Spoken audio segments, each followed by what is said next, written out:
నమస్కారం. Doctor Anand Tirupati, general physician, diabetologist, Raghavi hospitals. ఈరోజు మనము ఇప్పుడు రీసెంట్‌గా కరోనా కేసెస్ పెరుగుతున్నాయి కాబట్టి కరోనా గురించి డిస్కస్ చేద్దాము. ఈ రీసెంట్ కరోనాలో మనం ముందు 2019, 2020 లాగా భయపడాలా లేదా? First point. ఇప్పుడొచ్చే కరోనా ఏందంటే ఒమిక్రాన్ వేరియంట్ కాబట్టి అంత సీరియస్ కాదు కాబట్టి దాని గురించి ఎక్కువ టెన్షన్ పడాల్సిన అవసరం లేదు. ఎక్కువ భయపడాల్సిన అవసరం లేదు. ఇప్పుడు వచ్చేదంతా కూడా మైల్డర్ వేరియంటే, చాలా తక్కువ సిమ్టమ్సే ఉంటాయి కాబట్టి టెన్షన్ పడాల్సిన అవసరం లేదు. అండ్ ఇంకోటి, ఈ కరోనా వచ్చిందని ఎలా తెలుసుకోవాలి? సిమ్టమ్స్ ఏమేమి ఉంటాయి? ఈ కోవిడ్ ఇప్పుడు వస్తున్నటువంటి కరోనా ఏంటంటే ఒమిక్రాన్ JN.1 వేరియంట్ అన్నమాట. ఇది ఏంటంటే పాత కరోనాకి మళ్ళీ మ్యూటేషన్స్ చేసి ఒమిక్రాన్ వేరియంట్ వచ్చి దాంట్లో JN.1 మ్యూటేషన్ వల్ల ఇది వచ్చిన కొత్త వైరస్.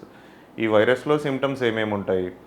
సేమ్ మనకు పాత కరోనా లాగే ఉంటాయి కానీ మైల్డర్ సిమ్టమ్స్ ఉంటాయన్నమాట. లైక్ ఫీవర్ ఉండడము, బాగా నీరసం రావడము, హెడేక్ రావడము, రన్నింగ్ నోస్ రావడము, కోల్డ్, కాఫ్ ఉండడము, బ్యాక్ పెయిన్ రావడము, హెడేక్ రావడము, ఇట్లాంటివన్నీ సిమ్టమ్స్ ఉంటాయన్నమాట. ఇక్కడ ఏందంటే ఫీవర్ ఏందంటే వీళ్ళకి ఎప్పుడు చూసినా సరే లో గ్రేడ్ ఫీవర్ ఉంటది. మళ్ళీ ఎక్కువగా నీరసంగా ఉంటారనమాట. చాలా నీరసంగా ఉండిపోతారు. ఇవి మెయిన్ సిమ్టమ్స్.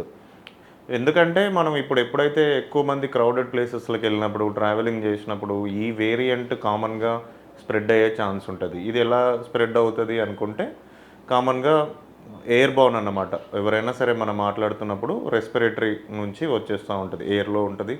మనం అది పక్క వాళ్ళ నుంచి మన పక్కన ఎవరైనా దగ్గినప్పుడు, తుమ్మినప్పుడు దాని నుంచి మనకి డ్రాప్లెట్స్ ద్వారా మనకు వచ్చే ఛాన్స్ ఉంటదనమాట. సో, ఈ కరోనా వచ్చినప్పుడు ఏం చేయాలి? కామన్‌గా ఈ కరోనా సిమ్టమ్స్ అనేది ఎక్కువగా ఉన్నప్పుడు మనం వెంటనే ఒకసారి టెస్ట్ చేయించుకోవాలి. దగ్గరున్న డాక్టర్‌ని కలవాలి. కరోనా టెస్ట్ చేసినప్పుడు ఒకవేళ గనుక పాజిటివ్ వస్తే మనం హోమ్ ఐసోలేషన్ చేసేసుకోవాలి. కొన్ని టాబ్లెట్స్ వాడాలి, ట్రీట్మెంట్ తీసుకోవాలి.